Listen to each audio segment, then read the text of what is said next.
Welcome to Jesse DJs. This is the Jesse DJs show. I'm your host tonight, Queen of DJs, Jessica, Jess, Queen, Queenie, bitch, cowbag, moo bag, whatever, not bro or sir. If you do that, I'll just ban you. It's simple as, because I get sick of it. I really do. Trying not to have a potty mouth tonight. Tonight we have with us William from Drip Token, who's going to be telling us all about what he's been building, what his team's been up to, and all that good stuff. But before he does that, I've asked in traditional Jesse Degens style for William to tell us a joke or something funny to make us laugh. So give us your joke, William. Okay. Why don't scientists trust stairs? I don't know. Why don't scientists trust stairs?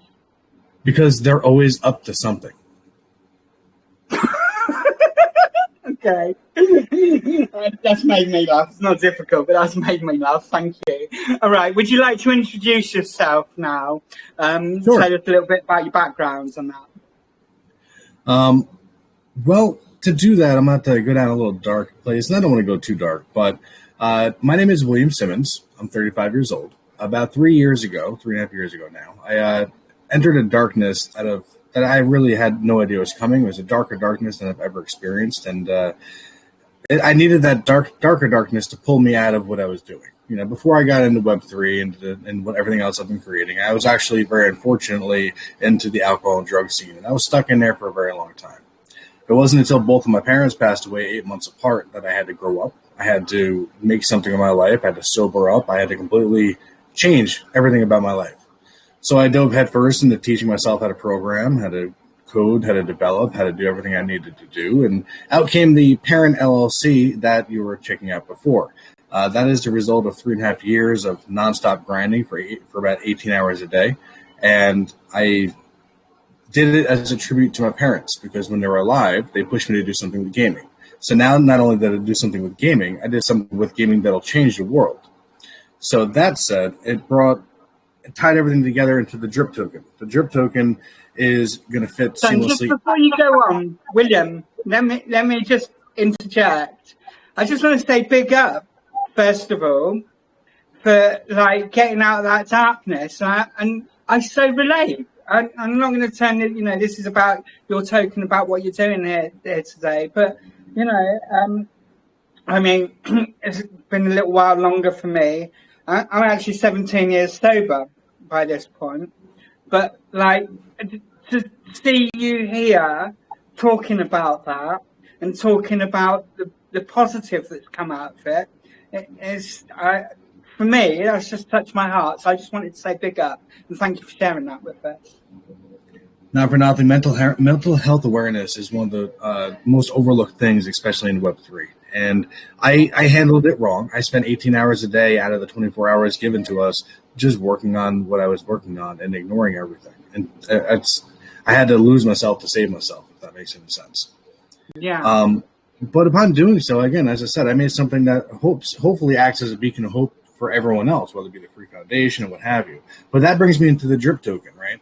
I needed something that would fit into the ecosystem, that would fit in as a standalone project, or I can integrate it into what I've already created. I wanted the option to do both.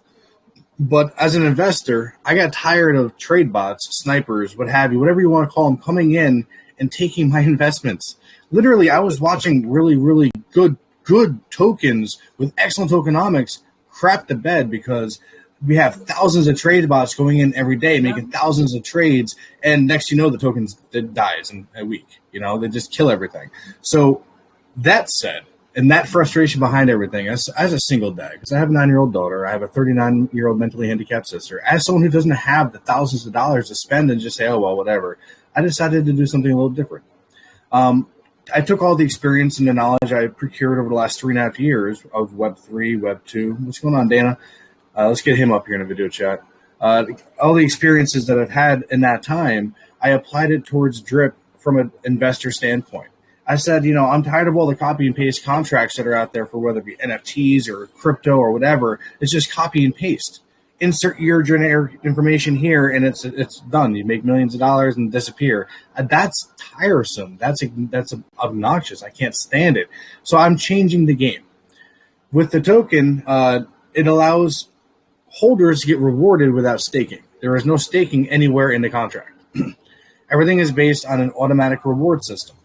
If in the event an automation fails, you have to pay gas and claim manually. But for the most part, as long as automation maintains itself, there are no gas fees for the rewards, and there's no gas fee for obtaining your pre-sale purchases. Everything has happened automatically through the contract. And in addition to that, to add incentive to the whole concept of holding the token, every 3 days, 0.2% of your total bag size is added to your bag without creating new tokens. The tokens already exist. They are in a contract reserve of 15% of the overall supply.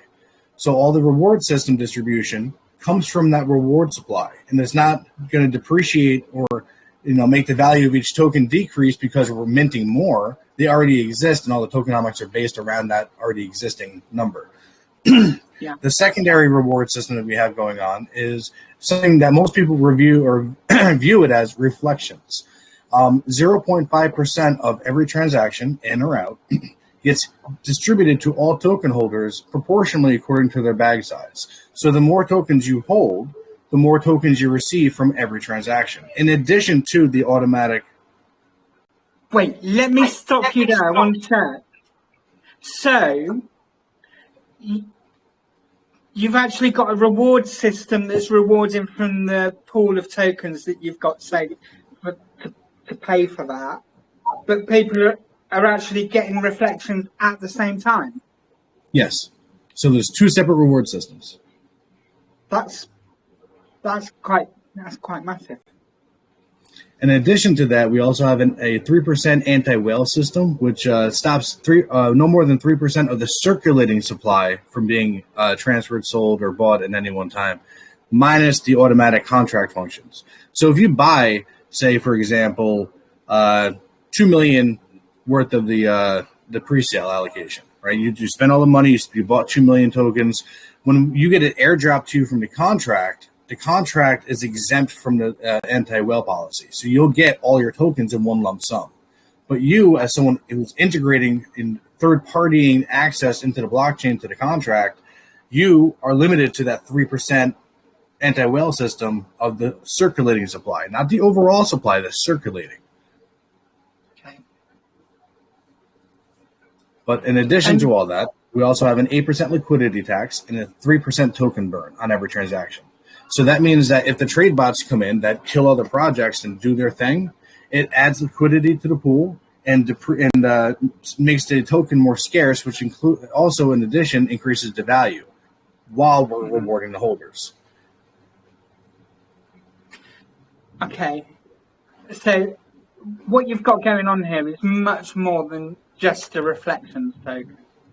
Yes. Because now, can you tell us a little bit more about how the system to pay your rewards is going to work? I see Dana there on the camera. Hi, Dana. It's all automated. The contract itself is, well, let's start over this way. You can't charge the contract gas money to interact with itself on a blockchain it already exists on. It's just illogical. It doesn't work that way. So if functions happen in the contract automatically, then it erases the need to pay gas fees. So in this sense, yeah? Yeah, go on. So you have to say something. In this sense, when you're holding your tokens, your bag, every 3 days that you're holding these tokens, the metadata refreshes and goes through all the information of that contract, looks at what you have and says, oh, you haven't claimed this yet because it's not available, or it is available. And then it allocates it to you automatically every 3 days, the percentage based on your bag value. And then it repeats the process again every 3 days based on your current bag value. It automatically reads it. And the reflections aspect, right, of the 0.5% transaction fee, that comes, again, based on the overall bag size. So that goes hand in hand to the 0.2% bonus. So while it's automatic every transaction, no waiting to get that increase per transaction, it uses the same functionality as the bag size container in the contract for the 0.2%. Okay, so I'm just trying to get my head around this, because originally when I read your white paper, I'd envisaged you having a front end and people coming and literally claiming their rewards every 3 days. But you're talking about something different here, aren't you? You're talking about It's the automatic. contract actually sending those automatically, but on top of the reflections. So Yes. so those rewards are actually compounding, because people are getting their Not necessarily. They're compounding in your wallet. They're not compounding in a prize pool. So every transaction, that's you what I automatically mean. get the tokens into your wallet, and then every 3 days you get the 0.2% into your wallet. It's just automatically there, compounding into your wallet, not a claim pool. I get it. And this is how you're actually rewarding people for the length of time that they're holding the tokens. Yes. Because the longer they hold them, the more reflections they get, and Yes. the more rewards they get every 3 days from the rewards pool. Yes. I get it. This is amazing.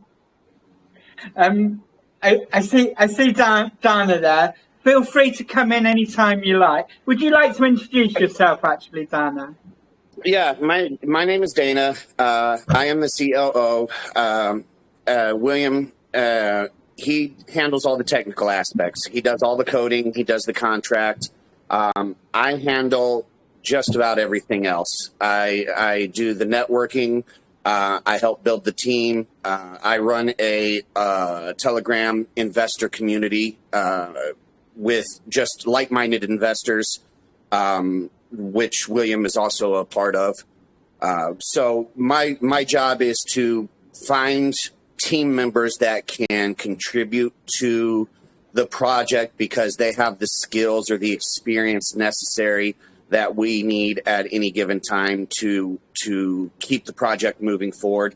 But it's also to approve the graphics and help our CMO get promo and marketing material put together, and to come up with an overall game plan and roadmap for each phase of our contract life. And as far as jumping in, I will jump in if I need to. I will be upfront. I don't know technical. I don't know coding.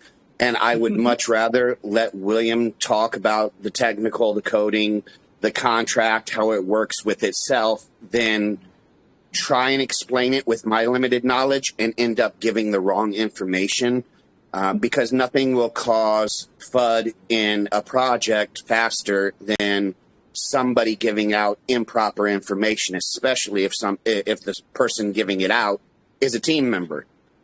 So I don't handle any of the technical stuff. I can talk about our project long-term goals, our roadmap. I can talk about the phases of the life of our contract and where we're at. But as far as explaining the technical details of the contract, William does a great job, and I let him handle that. And he already has done a great job, because if I'm not wrong, he's kind of explained the functions all in a nutshell for even a bimbo like me to get my head round really quickly. Because I have done a little bit of homework. I have looked at the white paper and I'm trying to understand what's going on. And I've got, you know, this reminds me of something else. I won't name the project. It's something that I was involved in a few years ago. But I'm a big fan of reflections, and I'm also a big fan of deflationary tokens. I don't think you've really touched on that yet, William. Would you like to tell us about the deflationary part of your contract function? Well, the deflationary part of the contract, I know. So, take it. So we have our contract. Our project is set up in phases. Right now, we're in our private sale phase, where we have a small allocation of private sale set aside. Once the private sale is complete, we will move on to our pre-sale. Pre-sale phase. It will run for either a given amount of time, or it will run until we hit our hard cap. If it runs for the given amount of time and we don't reach the hard cap, we have an automatic burn function in our wallet. Not only in our contract, sorry. Not only do we have the burn function at the end of the pre-sale, but it is built into our contract through the tokenomics for every transaction that is buy and sell. So 3% of every transaction goes automatically into the burn, and it gets taken out of circulation completely forever.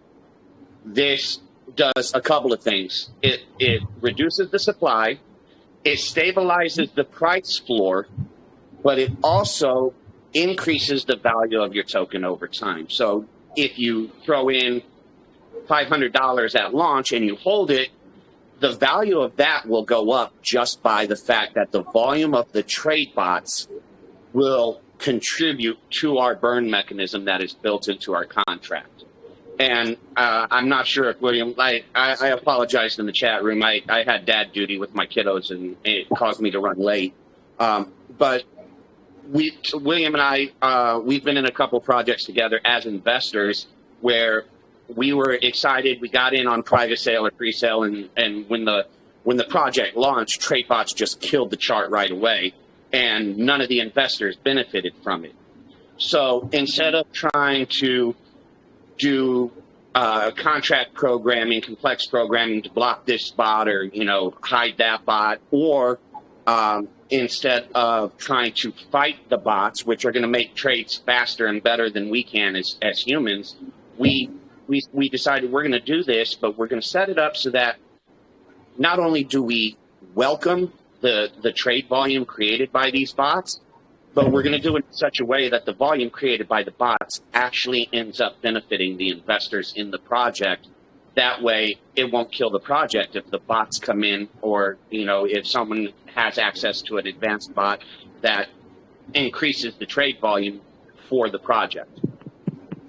Yeah, that makes a lot of sense, and what you're saying is absolutely true. I'm not dev, I'm not technical, I'm like you, Dana.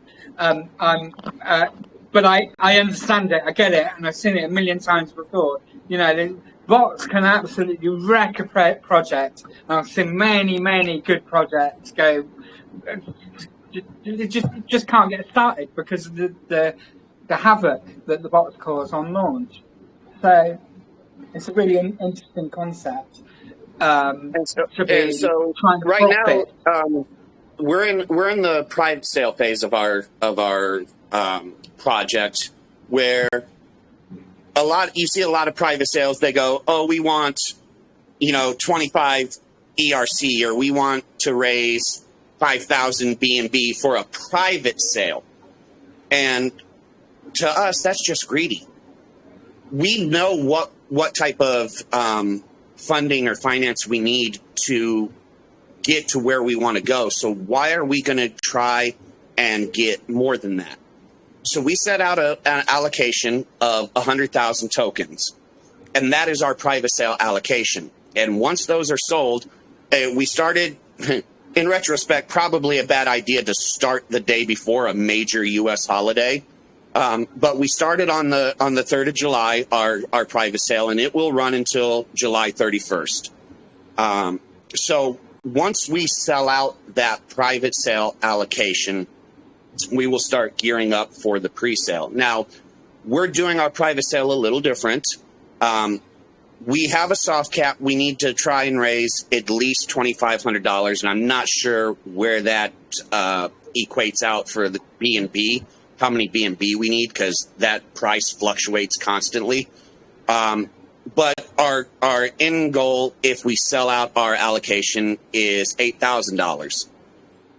But during our private sale, we want to attract in people who are going to come in and they're going to buy a large portion of the private sale. So we have a big buy contest going on, and the way it's set up is the largest single buy during private sale, or not single buy, but the largest single investment. So total bet, if you do 2 BNB at one transaction and then you come back later and do another 2 BNB, well, your total transaction, your total buy is 4.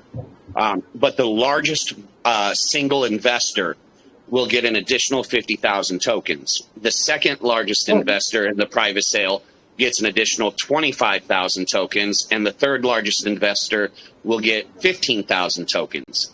And that encourages people that want to invest early to come in and spend and get a large bag at a discounted rate. But because we are approaching this from an investor standpoint, we don't want to exclude our everyday investor, our little, excuse the term, but our little guy, someone who may look at their paycheck on Friday and go, hey, I've got half a B&B. This seems like a good project. I'm going to get in on the private sale. We want them to have a realistic shot of being rewarded for getting in early. So we have set aside $2,000 worth of drip token. We are going to split that into 4 even parts. So $500 worth of drip token, times 4. And we will randomly choose 4 wallets that did not place into the top 3 on the buy contest. And they will receive an additional $500 worth of drip token at the end when we deploy all the private sale and pre-sale tokens. Now, okay, I've just done a bit quick maths. So your private sale is tiny, I've got to say, because I hear private sale, and unfortunately, like many of us, I've been around for too long and seen too many private sales are high risk because you're literally trusting the team that you're going to give them the money and you're actually going to get something back. But for saying that you guys are here on camera now talking to us, that's legit. But asking for is 10.66, let's call it 10.5 beans. okay. That's not very much at all. No. I noticed when I was looking earlier, your private sale, you're rewarding private sale buyers massively, aren't you? Because the private sale price is 50% cheaper than the launch price. Is that right? Yes. Correct. Our private sale price is 8 cents, 0.08. Our pre-sale price will be 12 cents, 0.12, and our launch price will be 16 cents, 0.16. So, and you are absolutely right. Unlike, there are a lot of projects out whose private sale are massive, and then once they raise their private sale, they move on to their pre-sale, which is even bigger. We don't need to do that. We know what funds we need to legitimately KYC. We know what funds we need to legitimately have a respected and trusted audit company do a contract audit. We know approximately what it would take financially, funds-wise, to run a successful marketing campaign during our pre-sale, such as banner ads on DexTool or PooCoin or paying for AMAs or doing things that will bring eyes to the project.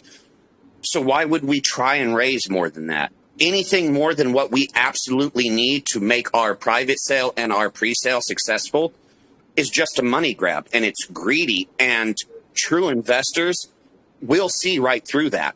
And if we are truly looking out for our investors and we want them to benefit from the project, we just want to do the bare minimum that we need to get to the next phase. Anything more than that is uncalled for. Even coming down to a pre-sale. Before you jump in there, William, just a couple of things off the top of my mind. It's been a little while since I've been involved in launching a project, like a genuine project like this. And but 10.5 beans to do KYC. I remember probably about three years. Yeah, about 3 years ago. It cost us $2,500 just to KYC. So where are you going for KYC and audit? No. The private sale hard cap equates to about $8,000, which when I did the math was about 30.3 or 33.3. So I'm not sure where the math is coming up that we're only raising 10 or 10. I thought I heard you saying you're looking for 2,500 in your private for a soft cap. That soft cap includes the audit. But That hard includes cap the is. audit and I'm with deployment. you. I'm with you. Okay. This is If making we much more sense only now. reach, Thank you. if we Because I only was reach a thinking, soft Jesus cap, right? Christ, where are you shopping? If we only reach soft cap at 2,500, then we only have enough to get the audit and the contract deployment to happen. Everything else Yeah. at KYC can happen afterwards because we're looking at $600 to $800 per employee that we need to KYC. It's a very extensive process and money, but we are, as I mentioned, the parent company is an LLC. Our faces are out here. My EIN number, which is a part of the LLC, has my social security number. I'm not going anywhere. So to me, a KYC is extra cake on the extra cushion on the cake. You know what I mean? It's just an extra And little just before tidbit. we go any further, I know you guys are in America, but we're global. This community is crypto is global, right? So for people that don't come from America, don't know what an LLC is, can you just explain that, please? An LLC is a limited liability company. It basically turns around as if something goes wrong, I'm accountable. You can sue me. You can find out where I live, and I can go to jail. That's pretty much the loose translation for those who are unaware of what an LLC is. I'm bringing accountability, legitimacy, and transparency to whatever you've been experiencing so far. So far, everyone has a brand. They hide behind a fake profile picture. Their wallet addresses aren't associated to their identity. They can just take your money and dip. In this case, there's contracts. There's Uncle Sam involved. He don't like to mess around too much. And on top of that, our faces are out here. You can find us. Yeah. And for me personally, if you look at if you go and click on my name and look at my profile, you see where it says my @ tag is actually at EIC Investing, and that is a Telegram community that myself, John, one of our team members, and another friend of ours, we set that up almost 3 years ago, and we've been running it ever since. Not only me personally, I'm visible. I'm on camera. We run weekly community chats in our drip token community, but I'm also putting the reputation of EIC and everything that myself and John and our third partner have built up over the last 2.5, 3 years. We're putting that out there as well because I haven't changed. I'm not hiding behind drip. Where my community is. Is this a public group? Your IRC? Is it IRC? EIC. I think it is public. It is. If it's not, I have invite links to it. But yeah, anybody can come in and go, hey, your founder Dana was part of this project, and they took the money and ran. One of my partners lives 30 minutes from me. He can come over with the police, and I'll get arrested. As William was saying, blatant theft like that, people taking money and rugging projects in the U.S., it's taken very seriously. We are putting. It's not just Dana, can you drop the link in the chat for us? So the guys here, it sounds like a good thing. Give me 1 second, absolutely.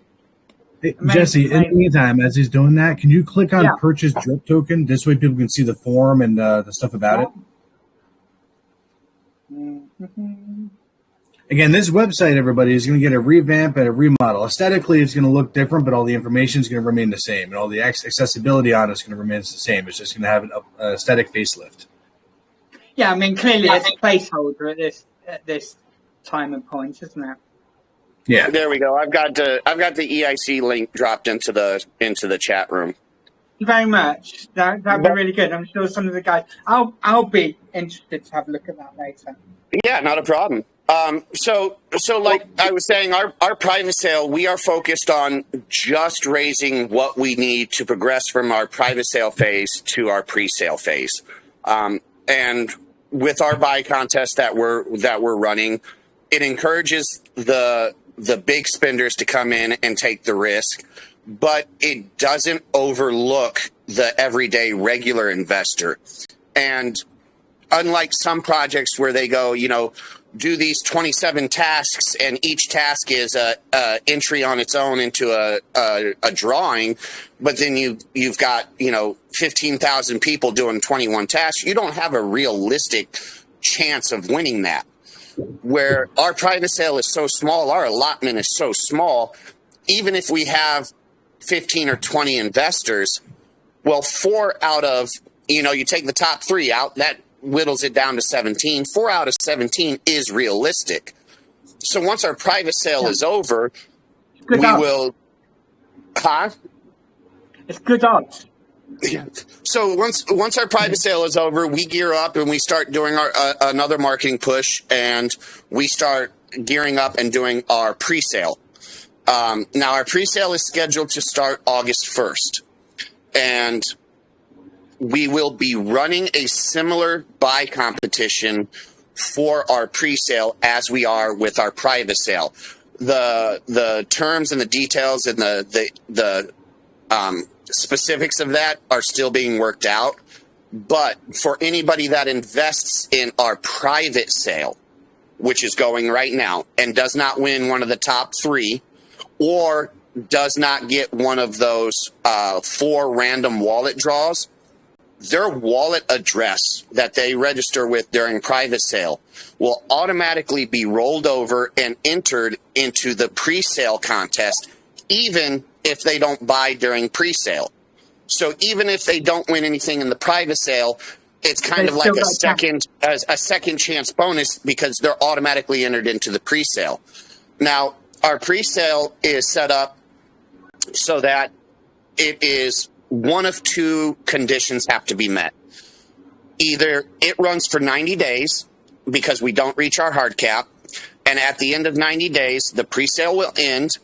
The non-sold tokens from the pre-sale will automatically be burnt. The pre-sale and private sale tokens plus any awards and allotments will be airdropped gas-free to the investors. And then we go and we will launch within 24 to 48 hours. We'll get launched out on PancakeSwap to start, and then we'll progress down that road.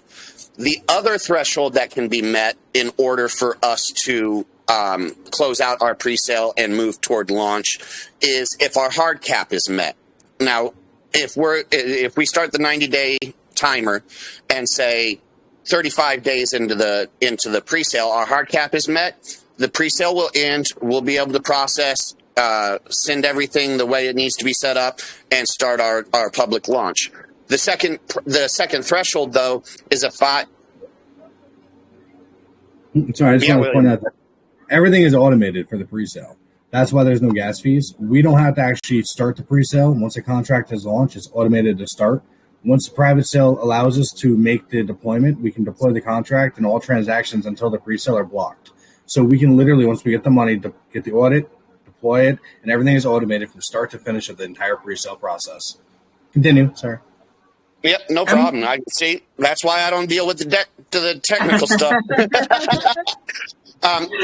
Where are you going to do your pre-sale?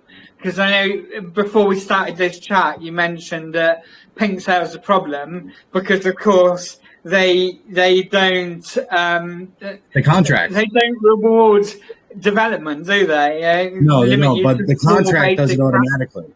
Once the contract is deployed, it handles everything automatically. You'll be able, once a pre-sale, the start time happens on August 1st, 2023, 5 p.m. UTC. It allows transactions to the contract. And once you send your BNB to purchase your pre-sale, all that is held in the contract. The moment that the pre-sale ends, from whatever condition that it is, from hard cap being met or the time duration elapsing, it automatically triggers the distribution of these pre-sale tokens that are purchased during pre-sale phase. Only after everyone receives their pre-sale tokens will the tokens be burned. And if in the event of a misfire, there is an optional claim function in this, which is gas related, but there is a backup system in case the automation fails. Okay. Well, that's really interesting. So you're going to have your contract for the drip token itself, then you're going to have a separate contract to handle the pre-sale. Is that what you're saying? Nope. Or it's all the same? No, it's one all contract. the same contract. Yep. No, one contract. And it's all the contract is all programmed to be automated, so it's gas free for our investors. Start to finish, I had to deploy it, and I don't ever have to touch it again. Jesus, sorry, I'm kind of That's big. That's massive. And what you're doing right now is literally raising enough money so you can send your contract. I take it you've already written the contracts, right? Yes.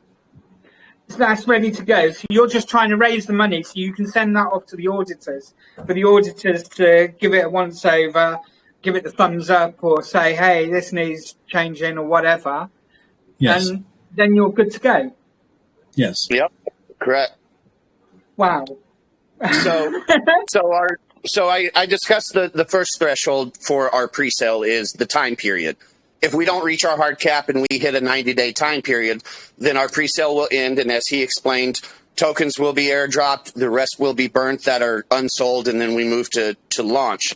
But if we are in our pre-sale phase and we reach our hard cap, then it will close the pre-sale out the minute we hit the hard cap. Now, our hard cap that we're hoping to hit is $5 million. And we have plans to split that evenly into thirds. So 1/3 of that will go automatically into PancakeSwap upon launch to provide LP for the token trading.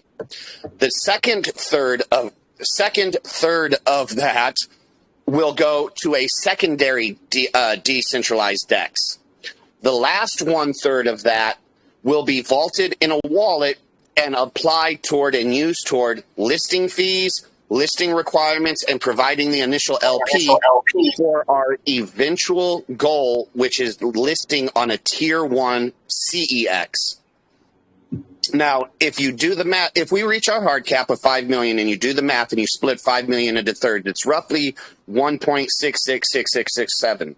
So roughly 1.67 million into split, going into PancakeSwap, going into a secondary decentralized exchange, and then being vaulted for an eventual listing on a tier 1 exchange. And that's how our pre-sale is set up. Whatever we do raise, if we don't hit that hard cap, will be split up the exact same way. It'll be split up into thirds. A third will go to PancakeSwap, a third will go to the second decentralized, and the last third will be vaulted for a tier 1. And then, so once you guys were thinking big, this is major big, because I remember, and Dana, how do I pronounce your name? Dana or Dana? Dana. Sorry, I'll probably still call you Dana. No worries. Sorry, I have a mental block. I'm Dana from now on. So I remember when you first came into Just Degen, and you told us about your plans, and my first comment was, you're looking at going from, I remember your group, you had about 100 people in it when I first came and had a look, and you were talking about listing on a tier 1 CEX, centralized exchange. That's tier 1 and sex. My comment was like, you realise that like you have to jump through some serious hoops to do that. But from what William's already told us about the LLC, and like I mean, I would have thought that is worth more than a KYC, but that's just me. I understand why you want to do both. You want to make yourselves look as legitimate as possible. But if you've got an LLC, you're already fully docked, and I mean, like you said it, the government knows where you are and what you're doing. So, yeah, okay, I see it. I get it. You guys are thinking really big here. Really big. And if that excites you, wait till I explain what our plans are after launch. Come on then, tell us. Spill the beans. So we've covered the private sale, we've covered the pre-sale, and we know what 2 conditions need to be met in order to trigger an end to the pre-sale and the launch. And we've gone over exactly how we plan on splitting up our pre-sale funds into the different exchanges. So, as William, I'm sure, has said, we're approaching this as a project that we want to. Just before you go on there, I just want to point something out to people that may not realise what you're talking about. So with your reflections function and your burn function, having your liquidity on two dexes to start with means that there's going to be arbitrage going on all the time to balance the prices out, which means, exactly as you started off in your pitch, that everybody is going to be profiting from that arbitrage going across those centralized. And with that amount of liquidity, that arbitrage could be quite significant. So I just wanted to point that out because people don't necessarily understand what that means. But no, absolutely, and that's one of the reasons why our hard cap is as high as it is, because we'd like to be able to have a liquidity pool that is sufficient. Because there's nothing worse than having a project with a liquidity pool that is live trading, but the liquidity pool is so low that even if you tried to sell, the price impact is 3.5%. A successful project, and this I just know from experience, but a successful project, you should be able to sell anything you hold and never have it be more than 0.03% price impact on the project. The price impact going up so high is due to low liquidity or a low liquidity funnel from transaction taxes. So if we start with a higher liquidity and we have an 8% liquidity tax that goes straight into it, our liquidity should never reach a point where someone trying to sell their investment has such a drastic impact on the price that it makes it impossible for them to sell. We approach this from a standpoint of investors. I see it. And it made me smile when I saw your branding, three bad newbies. And when I saw William what he was talking about the other night, I'm like, you're anything but a newbie. You guys know your way around the blockchain. You know what's going on. I gotta say, these tokenomics. That ties hand in hand with what he's about to tell you, though. I mean, newbie, it's actually part of my LLC name, and I'm sure Dan will get into that and what we're going to be doing after launch. Yep. Yeah. Sure. Yeah. All right. Before you go on any further, and this isn't a trick question, but I'm interested. Are you going to lock your liquidity? That's a contract function, and that's a William question. Okay. Liquidity can be locked either in the contract or it can be locked by the wallet address. I do not plan on relinquishing the contract. I'm going to have access to it at all times so I can make changes if need be. But that also involves, as an LLC, keeping the liquidity open, at least half of it. This way I can keep adding extra funds to it as I see fit. If I have the extra money as the LLC CEO and I want to put it into the liquidity pool, I want that right. So if anything, half the liquidity will be locked for the comfort and security of the investors, but I ideally like the opportunity to keep adding to it. And let me tell you where my thoughts are on that. People go on about, oh, you've got to lock liquidity and you've got to renounce contracts. But renouncing contract for a shitcoin, yeah, fine, renounce the contract because it's a shitcoin. You deploy it, it goes, people buy it, they don't buy it, it pumps, it dumps. That's basically the function of a shitcoin, right? But with a legitimate token and project like you're talking about, renouncing the contract is literally saying as a dev, you're handing your notice in. That's it. I'm not doing any more work because you can't. literally cut that off. Now, to renounce the contract for a legitimate project like ours that is focusing on a legitimate utility and having a real world revenue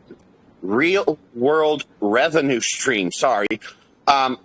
Then renouncing the contract and locking it is throwing away money, because if something comes up where and I'll get into the plans once we're live, but if something comes up in our plans in the future and we go, hey, we need this function in order to pursue this part of our plan, if it's renounced, we have to go through and rewrite that entire contract and add the changes. Whereas if we still hold ownership to the contract, all we have to do is go in and change it. We don't have to go through an audit again. We don't have to go through testnet or anything like that. So for people who get real upset about, oh, the contract's not renounced, those are people who chase meme coins and degen coins and don't understand exactly what renouncing or keeping ownership of the contract entails. Yeah. Keeping ownership of the contract for us is just money smart.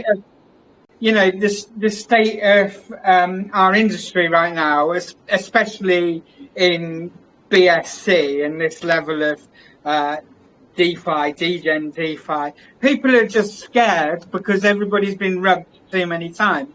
So on the one hand, it's kind of understandable, but for a project like yours, I mean, you guys are here, you got your cameras on right now.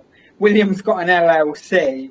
You're talking about doing all the right things. So if you guys rug, then like, I'm sorry, I'm out. I'm going out. I'm off. That's not There's financial advice, by the way, to anybody. There is no possibility of it.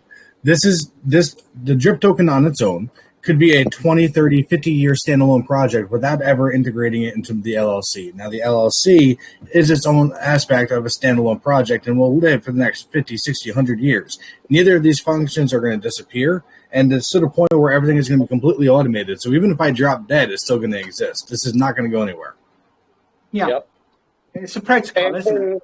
Like William said, we want our key tenets behind our project are legitimacy, transparency, and accountability. So even though because it doesn't make business sense to renounce the contract, but if anybody ever has concerns about, hey, what's going on, where are the devs? I mean, we're in the chat room almost all the time. I'm in there hours on end every day, but we also have a community forum every week. Where we go over our goals, our progress, what kind of delays are going on and why. We have a Q&A session at the end. And then after that, we leave it open and we'll just sit there and talk about whatever the community jumps in and talks to us about. Any question that is legitimate from an investor, whether it's a seasoned investor who's been doing crypto since Bitcoin launched, 10, 12 years ago, or whether it's an investor who just got into crypto last year because they heard that this project or that project was going to do 100x, and now they somehow found their way into ours, but they're still new. Anybody who comes up and goes, hey, I have a question, I'm not understanding this, we'll take the time to explain it, and I'll explain it in 3 or 4 different ways if I have to. That's amazing. That's amazing. We want Before you go on any further, Dana, one sec. So, whilst we're talking about security, are you going to be using a multi-sig? Yes. And how many signatures is going to be required to make any changes in the minimum of 2, but it's going to allow for up to all 4 administrators to sign. It has to be at least me and Dana, has to be at least us, but with the combination of me and Dana, it can be Dana and another person, or me and another person, or just Dana and I. It has to be one of us signing with it. 2 is good, 3 is better.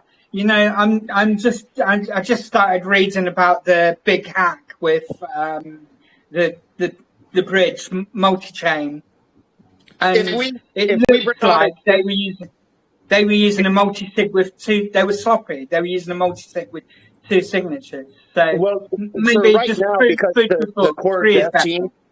Yeah, because the core dev team right now is only 4 people, we're doing a majority. So 2 out of the 4 have to agree. But we don't ever, we have our own private admin chat set up on Telegram. I have William's phone number. I have Antonio and John's phone number. We all have a way to contact each other 24 hours a day. No decisions are made without being discussed in our admin channel first. But if we have 3 people who think this is the best way to pursue something and one person doesn't, well, we have 2 people that can sign the multi-sig wallet. If we onboard and having run a project where it was a reasonable size, and we had 4. We actually had ours set to 3 out of 4. Then we reduced it to 2 out of 4 because it is a real pain. It can be a real pain in the arse as well. But on that, it's always set up to be.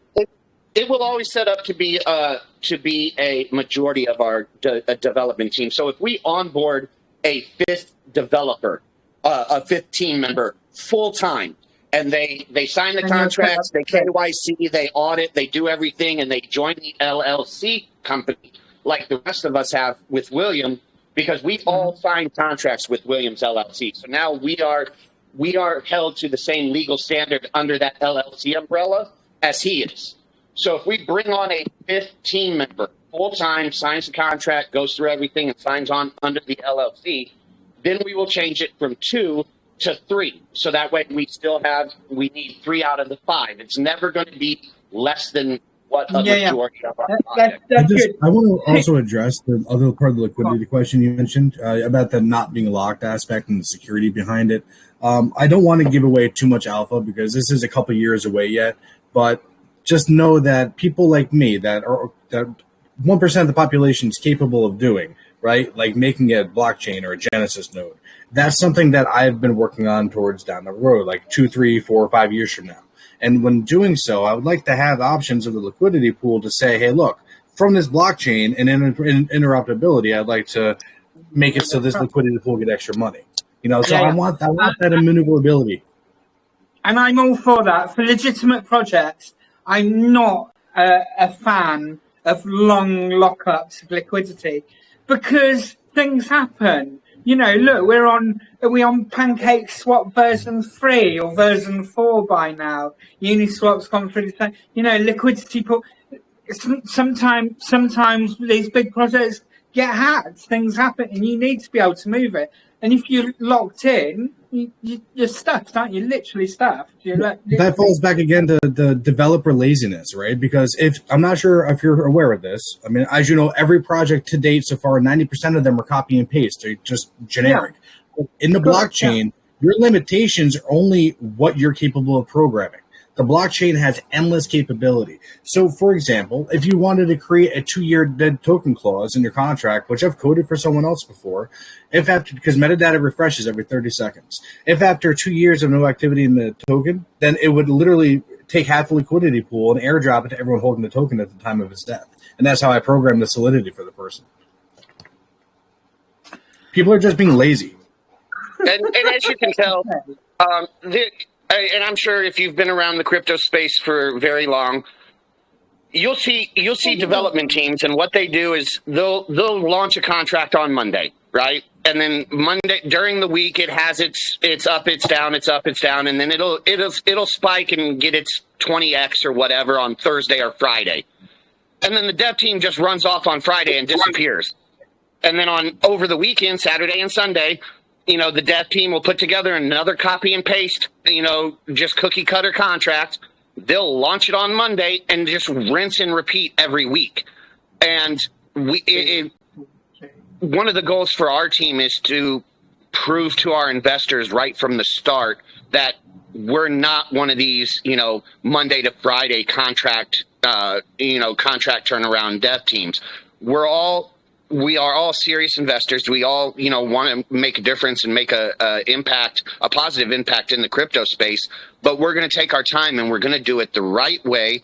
And as I can't stress this enough, because all of us on the dev team are investors ourselves, we are looking at everything from a investor standpoint. So we look at when we have our team meetings, we go, hey, here's something we need to look at as an investor.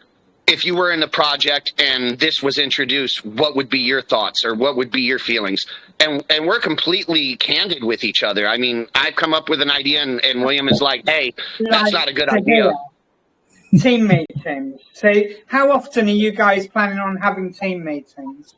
We have meetings and interact with each other every single day. We are all on the computer all day, every day. And then we're also on top of that. We're doing a once-a-week Telegram video chat. Before we go any further, I want to give the guys in the chat their password so they can get their forms uploaded with their original non-copy pasta questions that are relevant to your project, because they've all been listening, right, guys? You've all been listening. So, William, would you like to give us a code word so they can get their forms uploaded? I sure will. It's only 4 letters. It's real easy. Drip. Do I need to spell that? Yes. The answer is yes. I probably do need to spell that. D as in drip. R as in drip. I as in drip. P as in drip. Love it. I love For the anybody branding. that's been in the military, you can do that phonetically. You have 10 minutes, guys. You have 10 minutes to get your forms uploaded. After 10 minutes, when we get to 20 past, that's it. We're gonna be cutting it off. And doesn't matter. And you can cry. You can tell me village is hungry or whatever else it I is. just want to reiterate, though, that the $200 or whatever it is worth the drip token will not be provided until after public launch when we have it associated to an exchange. Okay. So that's fair. So we've gone over our private sale, we've gone over our pre-sale, we've gone over our plans once we launch. Now, here's where our project differs from some of the others. We are completely community driven. So PancakeSwap is the easiest, it's the most obvious, it's the most accessible to everybody. But our secondary DEX, when we go to list on that, and we're hoping to do that relatively soon after we're up and running on PancakeSwap. I don't want to give a time frame because I would rather say we're going to do it as soon as we can than say, oh, we're going to do it within 2 weeks, and then 3.5 weeks later we're running into problems. That causes FUD. So I don't want to give a hard date, but our goal is to get it live trading on PancakeSwap, and then as soon as possible have a secondary DEX. Now, one of the things that will cause the secondary DEX listing to be a little bit delayed is the fact that we are community driven. So when we have everything situated on PancakeSwap and we start going to list on the secondary DEX, we're going to put out a community poll. And we'll put it in our drip community, and we are going to say, hey, here are the DEXs that are available. Which ones do you guys, or which one do you as a community want to see us on? Which one is the most beneficial to the majority of the community? And we'll run a poll. And we will take all the data gathered from that poll, and we will choose the DEX that our community has told us is the most beneficial for them. Now, eventually down the road, and as you're aware, there are a lot of hoops to jump through when you want to get listed on a tier 1 SEX. So I want to manage expectations of our investors. That is not something that's going to be done, within a month or two. That is a long-term goal. It's going to take a lot of paperwork. It's going to take jumping through a lot of hoops, but that is our eventual goal. But when we reach that point, when we have got the volume and we have got the reliability and we have the chart and we have everything we need to qualify for a tier 1 SEX, we're going to have another community poll, because it doesn't do us any good as a project to list on an exchange that our community has no access to. And the example I always give is this. If 90% of our investors end up being from the US, why would we as a project team list on Binance? Binance isn't available to US customers. So why would we list on an exchange that is not beneficial to the majority of our investors? So when we're ready to do that tier 1 exchange, we will find out where our investors through a poll, and we will get feedback so that we can choose a SEX that is the most beneficial for the majority of our investors. Long story short, he's just trying to say we don't want to have bad sex. But here's the fun part of our being live trading and going live. As we've mentioned more than once, Drip is a standalone project, but it's under the umbrella of the LLC for a few bad newbies. And a few bad newbies is its own ecosystem, its own platform, but it has an online digital business. And one of our big goal is a tier 1 exchange. Am I allowed to show them? Hold on. Am I allowed to show them the website, William? Yeah. Yeah, that's fine. In addition to the tier 1 exchange goal, the other big goal that we have for Drip Token is to incorporate Drip Token itself into the AFBN ecosystem so that when you go on the AFBN platform, if you have any online transactions business-wise, instead of having to use your Visa, MasterCard, debit card, or anything, you can link your wallet and go, hey, I'm going to use my drip tokens as currency for this purchase or for this payment or whatever, and you can use drip token, and we're going to incorporate that into the parent umbrella ecosystem as an acceptable cryptocurrency for all digital exchanges. So Translating real world to utility merchandise in a shop. nutshell. The merchandise shop has over 280 products. The online courses will also be allowed for the drip token for a currency. In addition to that, what we're trying to do, the affiliation program can be paid out in drip tokens or in cash if you sign up for that for free. But going on for the further integration, the AFBN itself has its own roadmap based on NFT sales. So drip tokens is standalone and AFBN standalone, but using the revenue sharing NFT for the roadmap aspect, I'll be launching an online casino. I already built the casino. I just have to get the offshore gambling license to launch it. So drip token will be an acceptable currency in the online casino as well. And I'm also going to be building an online video game, an MMO, which a drip will be allowed for an in-game currency. So it'll overall have true functionality beyond just being a trade buy sell swap point. And you've got apps on the Google Play Store, right? And just the app is on the Google Play Store. Trying to get it onto the Apple Store, but I've been fighting with them for 3 weeks because of their guidelines and stuff. They're very against anything NFT or crypto related. So unless I remove all that from the website, then they won't approve it. And I'm just not about that life. Well, it doesn't make any sense, does it? Because that's your business. So. Yeah. So I have an opinion on Apple, but that's for another episode. Right, guys. We've been on, as I thought. It's not just designed to be. I mean, it is a standalone investment, but we have plans to incorporate that so that it's a real world revenue instead of just being a reward token. Yeah, you've got real utility here. So we've been on now for almost an hour and 10 minutes. As I thought. There's going to be I think we're only just scratching the surface here. You guys have done a really good job of presenting what you've got so far. So I want to give you 5 minutes to tell us about after launch. I know that's not very much, but we need to keep this to a certain time limit because people just can't concentrate for that long and retain all this information. And these guys are all over in your chat now anyway, so they can come and ask you questions there. And then I've got some questions here. I've got far too many questions. No way I'm going to be able to ask them all from the community. But we're going to start going through a few of them and weeding out the rubbish ones, and you guys can answer the genuine ones. All right. So 5 minutes. Tell us what's going to happen once you launch this rocket. Go ahead, Dan.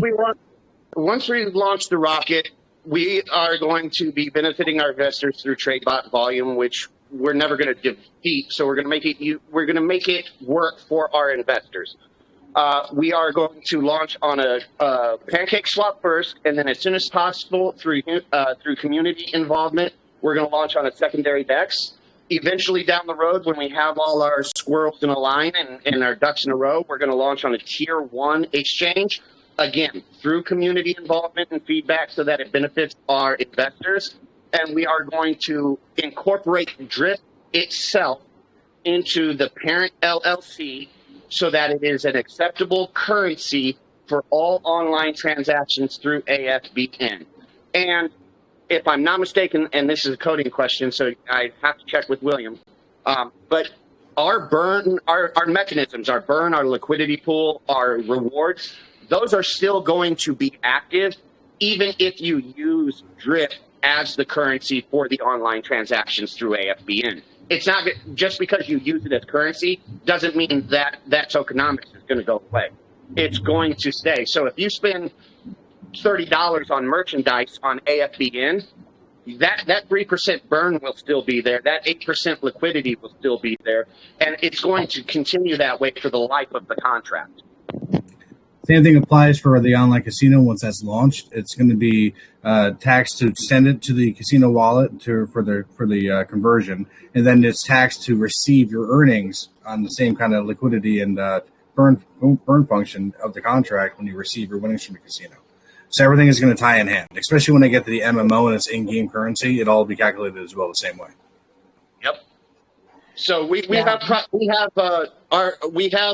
plans and a roadmap to incorporate both standalone projects into the same ecosystem, and whether you invest it as just a drip holder, an AFBN holder, or whether you invest as a drip holder that plans on using the currency, we have plans that it will benefit everybody involved in investing and holding. As I thought at the beginning, when I first started looking at this, when you first came in the chat, I looked at it, I'm like, oh, okay, whatever.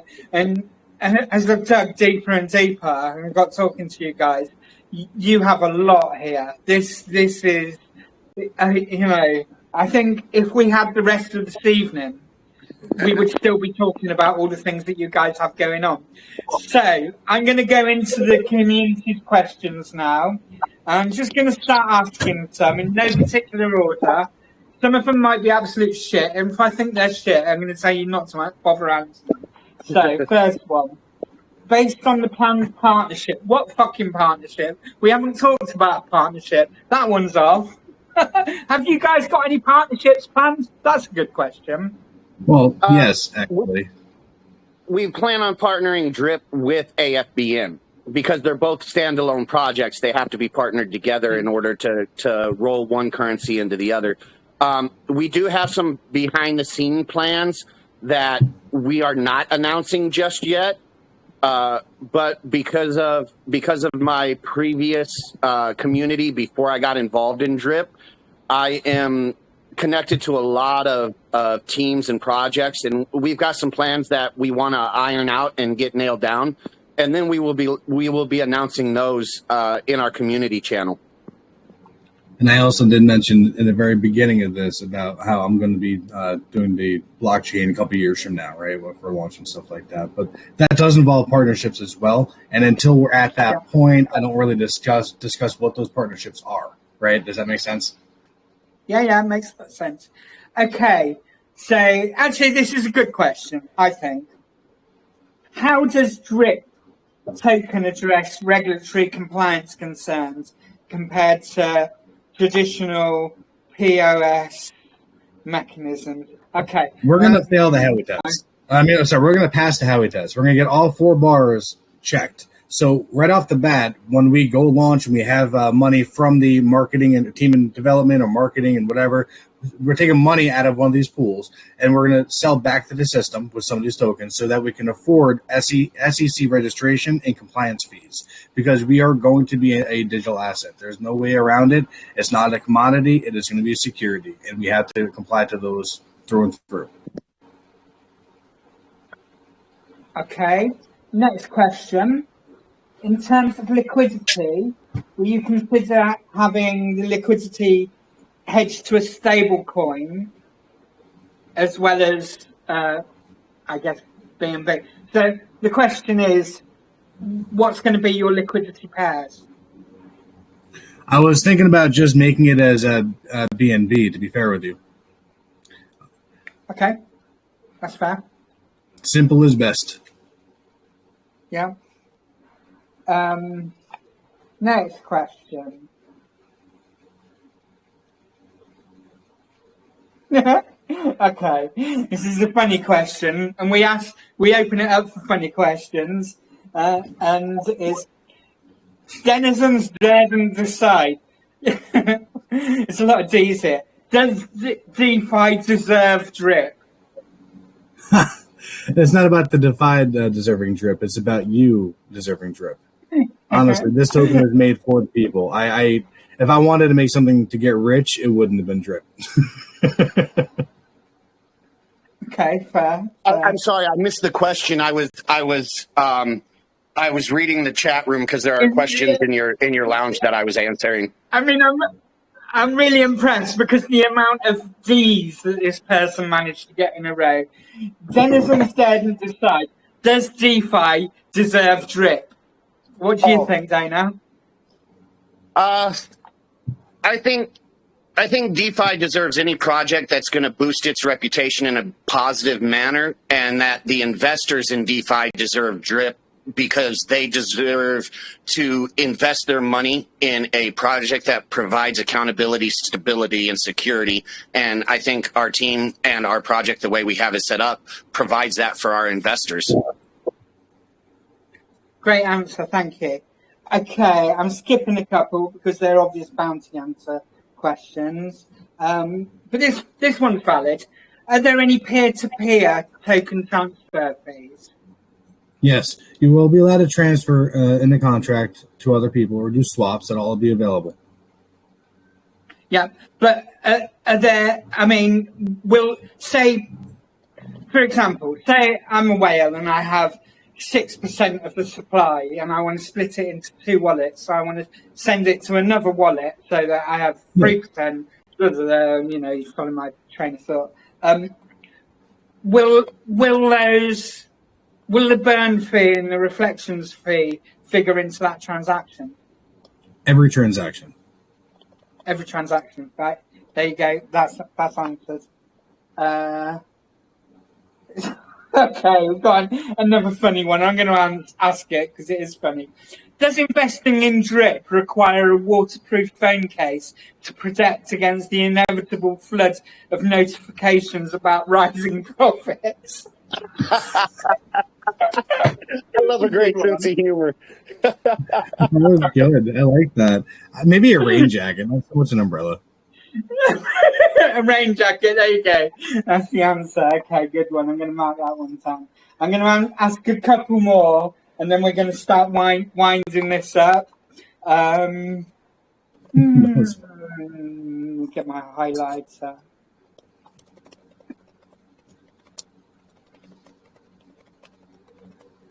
Dana, your texting face is funny. Oh, I'm reading. I'm reading the room and trying to answer questions in the room while we're on the VC.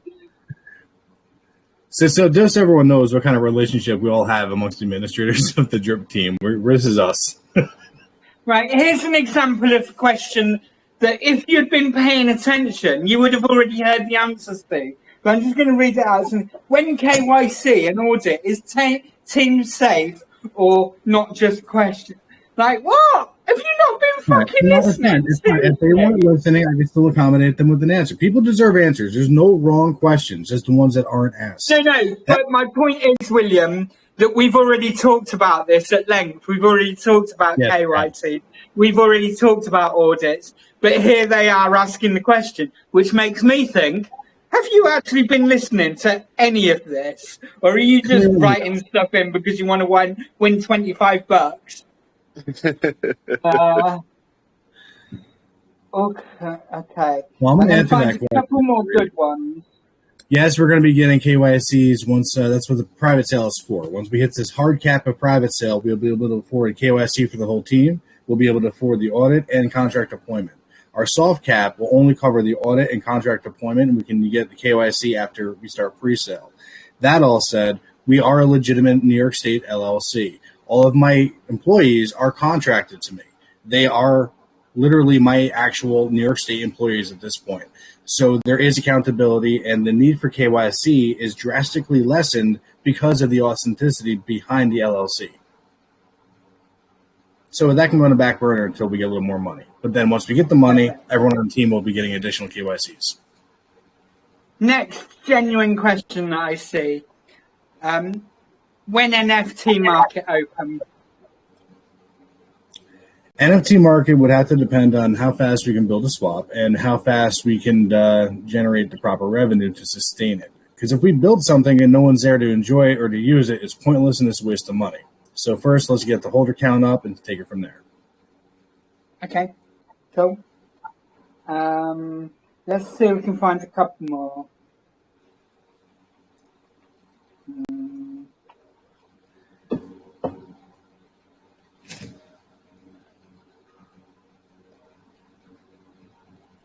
Oh, okay.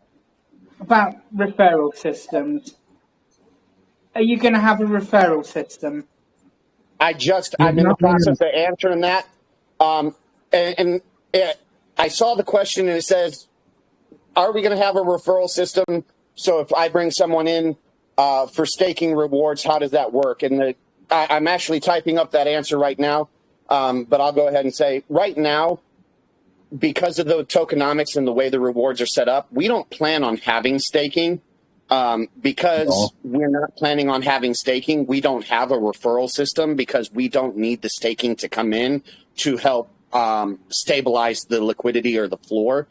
So staking is not an option that we are exploring right now. As we discussed earlier, we are not renouncing the contract. So down the road, if staking looks like it's something that will be beneficial to our community, we will look at it then. But for right now, staking is just not an option that we're pursuing. Well, plus more than that, right now with the current reward system, you actually get more money for the rewards at hand without gas fees attached than you would for staking, which involves gas fees. So you would actually make more for the reward system and the reflection system than you would by staking. In addition to that, I understand that we're going to be SEC compliant, right? But the first thing they look at for the contract and their testing of the Howey system is proof of stake or proof of work. If it doesn't have either, your chances of failing that test and just being a commodity increase that much more. So it's just a matter of long-term goals compared to short-term gains. Okay, good answer.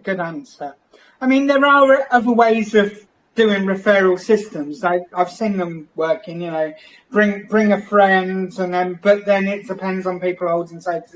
It can get complicated, can't it? But I mean, I think that's a good question anyway. Okay, so I need you guys to choose one of those questions. To recap, we've had how does drip token address compliance concerns? A second question, in terms of liquidity, will you consider having liquidity pegged to stablecoins as well as BNB?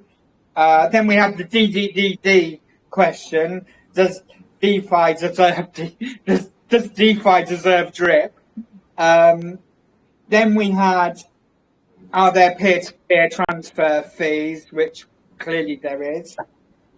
Does investing in drip require rewards to prove phone case effect against inevitable flood of notifications and rising profits? There's that question, quite doozy. When NFT market open, and then the last one that I just read out about referral systems. So up to you guys. And I just want to say at this point, I actually advertised this mistakenly. This was a miscommunication as BUSD prizes, but actually you're going to be getting something much better, because if you've been listening to this AMA, it's quite clear that when you get these tokens, you said you're going to release the rewards on public sale. Is that right? Yes. Yeah. So when you'll have the wallet addresses, you guys can follow this project. When it goes, this is going to go. So it could be worth considerably more than $25. So I mean, it is what it is. This is a giveaway. Miscommunications happen sometimes. I put $25 on the advertising. It's actually $25 worth of drip tokens. So just to make that very, very clear. So which one of those questions do you think is deserving of the best question? I don't know about William, but my favorite question out of all of them was the one that asked about regulations and securities. And personally, the reason I liked that question is because it shows someone who's engaged, it shows someone who is thinking, and it is a refreshing break from the normal, green candle good, red candle bad mentality of investors. It shows that whoever asked the question is legitimately looking at the project as a long-term investment and not just a candle chasing project. And those are the kind of investors we want to attract. I second that. That's actually who I was going to vote for as well, based on the same pretense. Okay. So there you go. The person that asked that question, you know who you are in the chat. I've got it here. We've got all your details and everything. We'll get those. We'll announce the winners later. Obviously, we still need to do our checks if this person doesn't pass all our checks and they haven't jumped through all the hoops that we've asked them, which happens sometimes, is there a second question that you guys liked? I like the refreshing aspect of the does DeFi deserve drip? Because I like the perspective. The person who asked that question came at it from a different perspective of, instead of saying what can drip do for me, what can drip do for this, it's does this space really deserve a project that you are putting together in the way you're putting it together? And I like the originality of the question. Okay. And yeah, you could do that, William. All right. Fantastic. We're going to wrap this up now because we're getting to the maximum hour and a half. And we also have some things to do because we have to get the duck race up and running. And some people may have won some Protoverse NFTs, and I have the job of sending those. So we need to go through the Google form and do all that sort of stuff. So to wrap up now, is there anything that you guys can think of that's really burning that you haven't already talked about that you want to get across right now? Yeah, sure. First and foremost, we're going to be doing our own Telegram video chat later on. So if you guys have questions or you think of questions between now and then, you're welcome to join up and check us out, pitch in, talk to us. What's up? And speaking of the chat we're going to be doing later, I want to reiterate and highlight, we do those chats in our community every week, rain or shine, without fail. We always make ourselves available for a VC at least once a week. Amazing. So if by chance you are checking out, get over to their chat. If you have questions that you've asked that haven't been answered, get into the drip chat and talk to the guys. You heard it. They're right here. They're going to be on camera later doing this again, talking to the community about what they're doing and answering your questions. So get over there.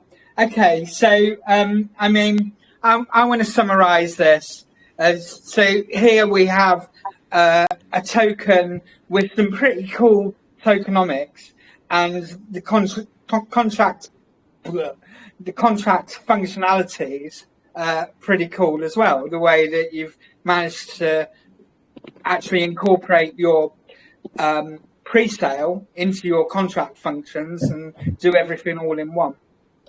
So we have reflections, which means your bags are getting bigger. We have burns, which means the total supply is decreasing. This isn't a printing token, so the total supply is the total supply. It can never increase. And then you have the bombshell of real world utility and all the things that you're building in your... for me, it's almost like you've gone the opposite way around what you've done here, because usually we see projects releasing tokens with a roadmap full of promises that may get done, maybe. Most of the time it's just vaporware. But what you've actually brought to us tonight is you've already done a whole load of stuff. You've got something that's tangible there with your parent company, shall we speak, say AFBN, and now you're tying in the token to create that functionality and make your ecosystem all work. So that's my kind of understanding what I've taken away tonight. Now, if there's one thing that you would like the community to go away thinking about, what is it? About drip or about the entire ecosystem? About drip, about anything you've brought to us tonight, anything you're presenting, just generally. Drip is as much of an opportunity to change your stars as it is ours, and we as investors are putting our every ounce of energy and whatever finances we have behind it into it so that we can make it a more successful endeavor for all of us, because we are all in this together. Amazing. Do you have anything to add to that, Dana? No, I would not have signed on to the team if I didn't believe in the project. There are too many rug pulls, honeypots, and just pump and dump projects out there. I think it's time for a smarter investment perspective from the dev team to reward smarter investors who are more than just the the red candle bad, good, green candle good investors, and that's what we are hoping to accomplish with our project. Sounds amazing. One last question from me. How much of your private sale have you got filled up so far? Give me 1 second. I'll bring up the tab, and it looks like we are 10%.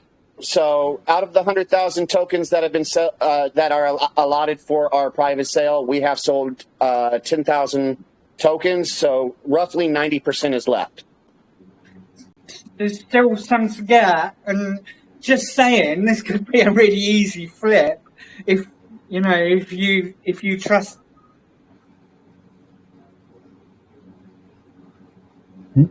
Did she freeze up? Yeah, she froze up. What she's trying to say is private sale is at half the public sale price. So if you invest in private sale, not only do you have a chance to get extra rewards for being a top dog buyer or get rewarded for just investing in a private sale, but you also are getting a guaranteed double your investment on public sale. She completely froze up. Yeah, she did. And I don't want to. I know she was trying to wrap it up, but I don't want to jump off the AMA while she's. Oh, wow! Just us now. Oh, there she is. Welcome back. Wait. Man, we're playing musical host. There she is. That's my Wi-Fi this time. Telegram's been being good. It's my Wi-Fi cheating me this time. Thanks, Wi-Fi. Okay, so we're gonna wrap up now, guys. Thank you very much. You've been fabulous guests. I'm actually really excited by what I've heard here tonight and what I'm seeing. And personally, I'm going to be keeping an eye on this and following you. But I want you to remember. I mean, I know we've already spoken about doing a follow-up to this because we're on the journey here, right? And you have clearly far more to talk about. But yeah. Remember where we are and keep the community up to date with what you've got going on and how you're going on this journey. Feel free to come and drop your links and all that good stuff in here anytime. And guys, if you're not already in the Drip community, then get over there now. Go and say hello to them. Go and ask your questions over there. So yeah, I'm going to wrap up now. Thank you very much. Thank you for having me. You're so welcome. I'm going to switch. Welcome to the Jess Deegan's Creativerse Drip Duck Race. Tonight, we're going to be going through the list, seeing who's in and who's out. If you're not on the list, you're not getting in. You get executed. However, if you're in the VC, you can talk. I'll give you 5 seconds. You might be able to convince me. Maybe. We'll see. Right, let's go. You're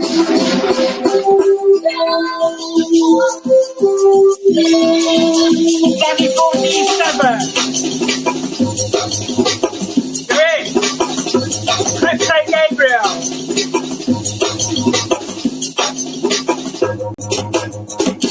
You're in. Randomly Joseph. You're in. Freedom. You're in.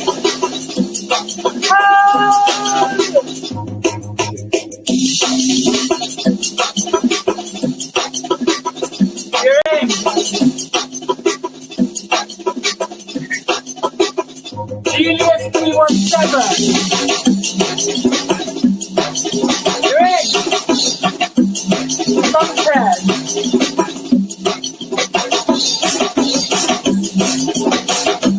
You're in. I'm going to go in my answer.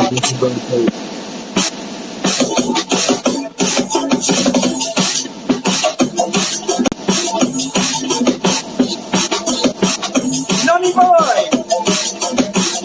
You're in. Yeah, I'm trying to get this to rotate yet. I can get in there.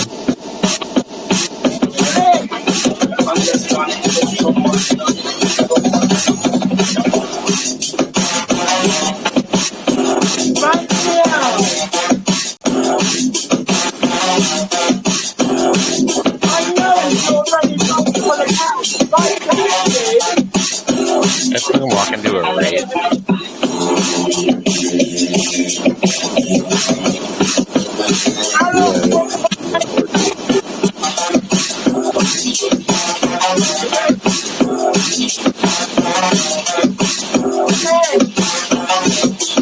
Yeah, I'm trying to get the time here.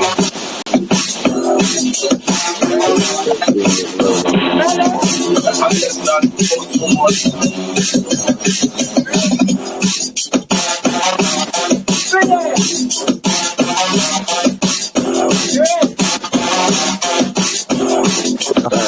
going on there?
Justin, you can talk. Wait, go on, tell me now. Tell me your story. Go on. I don't want to tell you a story. I just want to know what the hell is going on. Why is the crazy rave music blasting? I can't hear a word you're saying. Yeah, I know, that's the point. So, are you on the whitelist? Did you do the task? What task? Justin, come on, get with the program. You have to be here. I am here. You have to be here at the start of the AMA. I'm here right now. Yeah, but you have to be here at the start of the AMA, in the snapshot, all the way through the AMA, and you have to do the tasks in the Google form. That's okay. I'm not mad that I'm missing out on something. I got mad when I came in here. I was all like, "Wait, what? You're taking my duck away? You better not touch my duck." No, just executing it for tonight. If you tried to sneak it in and you didn't do the task, that's what we do. No. I'm not trying to sneak in for anything. And then I jump off a work call. I'm like, all right, guys, I'm out. And then I'm a work call coming here, and it's just like crazy rave music, and I'm so hungover from last night. I'm like, what the fuck is going on right now? I'm like, all right, why did I fucking join? I have my headset turned down so much. This is what we do, Justin, to stop the cheaters.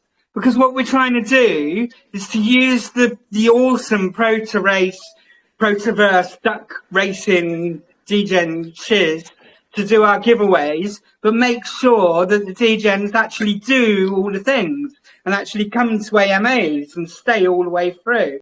So we make them jump through loads of hoops, and they're doing it as well. So it's quite good. And then those of them that don't do it aren't on the whitelist. And when I see them and they're not on the whitelist, I give them 5 seconds to plead for their lives. And if they haven't got a good excuse for why they haven't done all the things that we've asked them to do, all the tasks, then I kill them. No, I'll tell you 5 seconds why I couldn't. Because I was on a work call. And I had no idea what's going on. But that's not That's not what I'm complaining about. Which means that you weren't in the AMA, right? Nope, was not in the AMA. All I saw was like I just checked in your lounge. I saw your VC open, and I just checked in your lounge, and then I saw a pinned message saying that you're like stealing my duck. I'm like, wait, what? Like, you're not doing nothing with my duck, lady. Were you doing some sneaky powder last night? You got so paranoid, and Jesse Degens coming for your duck. No, it's like I had a family barbecue last night, so it was a long night. Too much. All right, Justin, I love you. Let's chat after the duck race if you want. I got a load of eager degens waiting to race ducks. You know how they get really anxious about it. So I'm going to turn those horrible tunes up again and carry on doing my thing and killing them. Just lower the volume a little bit, for fuck's sake. Jesus Christ. So, tell me. What's a good volume? Is that good? You can go a little bit louder.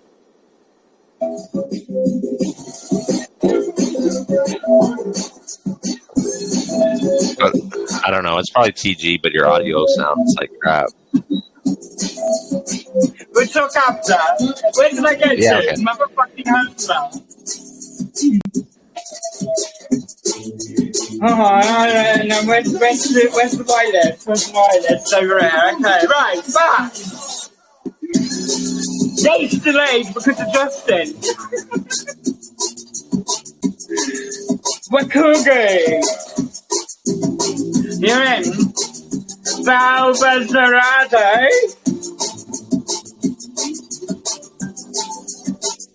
You're in.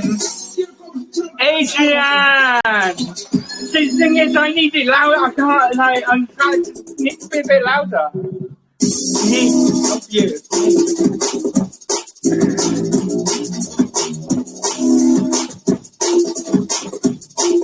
My Padogan. Nice, sir. Here comes the champion song. You're in. Missouri.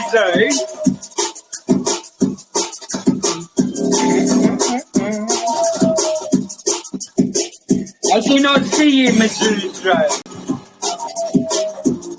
Let me just check. Missouri 76. You've got 5 seconds. 5, 4, 3, 2, 1. You're dead. Okay, dead.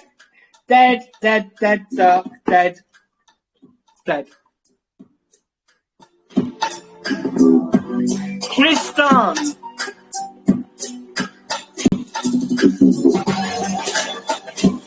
You're in. Zenta.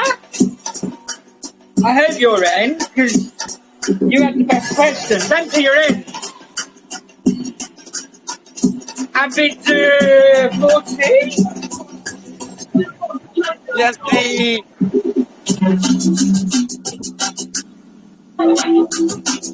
I'm not in. Abe, what happened? I missed the passport. Why? Because I was doing something else. But I was on the BC.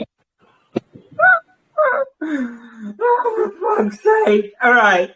Just for your sheer honesty, I'll let you stay this time.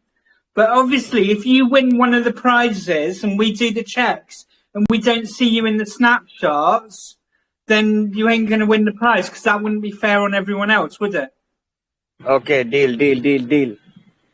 Yeah, I can't even rotate my screen, so you can knock me out of that. Yeah, you got to Greg's right. You got to upload your screenshots now. Do it. I've already done it, but I can't get in there. So. Crypto Mogo. Yeah, I can't rotate my screen. Doesn't work. Yeah. Badger! Do I even have to chat? Of course, Badger's in. Christian BT3. You're in. Hanabi! You're in. Leo.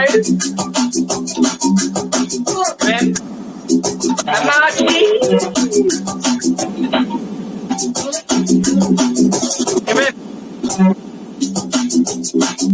Teabag.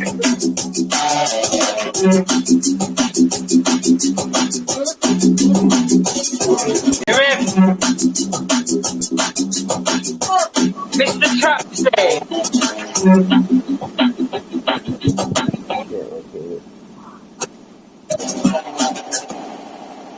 You're in.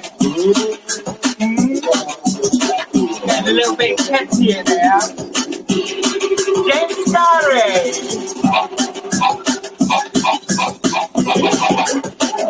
Hyper, you need to press words, but I can kill you. Oh no, I can kill you anyway.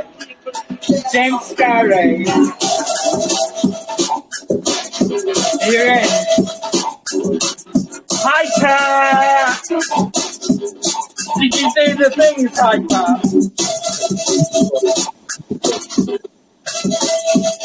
Hyper, talk to us. Did you do the shiz? Hyper. I fucking know the answer. Wait, okay, you're not on the list? Hyper, No, do you have any... I'm not anywhere. I'm in private sale. That's it. do you have any last words? Let's fucking go. That'll do. That's a good way to go out. Pick up.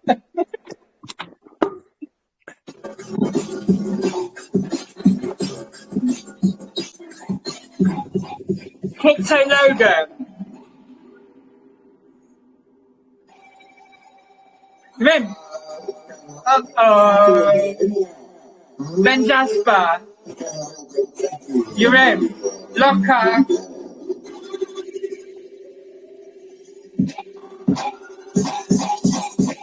You're in. Last data.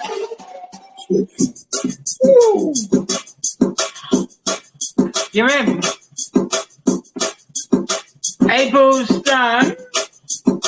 Abel's done. Yes, you're in. Starlight 66G.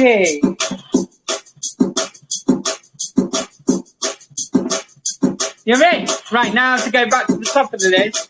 Just check no sneaky degens up to try to get in at the last minute. They probably have. Oh, it's just tune. No, we're all good. Right, I'm going to start the race. You'll have to put up with my commentary tonight, sorry. But that's the way it goes. So we're going to get going now. Let's fucking go.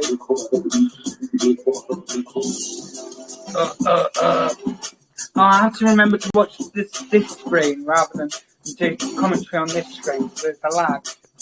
Missing Nadia.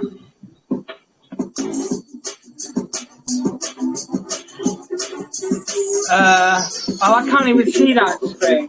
There's ducks getting killed. Nadia does it much better than I do. More ducks getting killed. Oh, Badger's free! Starlight, you're dead.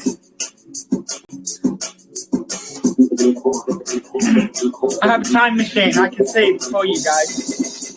Oh, Locker, you're dead. Will finds me out. No, finds me out. You're dead. Montez, you're dead. I mean, like, there's a lot of duck killing going on. Like, that's my commentary. Ducks are getting blasted left, right, and centre.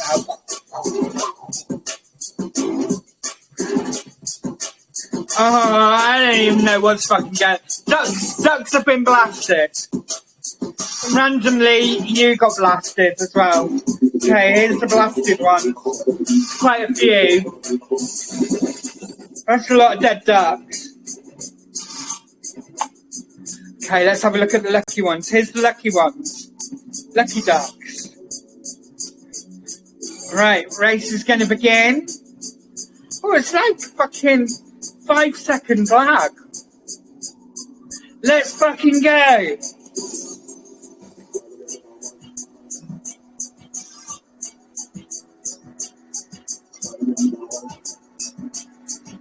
That's a lot of soulless ducks. You know you're all getting killed soon, right? It's like, no more. These zombie soulless ducks. I'm supposed to be doing commentary, aren't I? I don't know.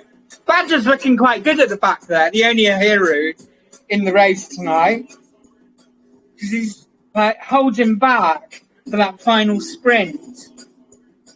Spence, you're looking alright. Oh, no, I should see. I can't do it because I can only see on the big screen. I can't see on the small screen. Don't know. There's ducks that are coming towards the finish line, and 3 of them is going to win. Luna X Llama, you're a fucking winner.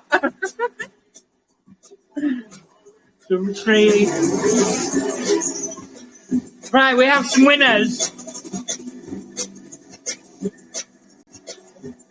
Okay, so big up Luna X Llama, Crypto Gabriel, and Mr. Chucksy.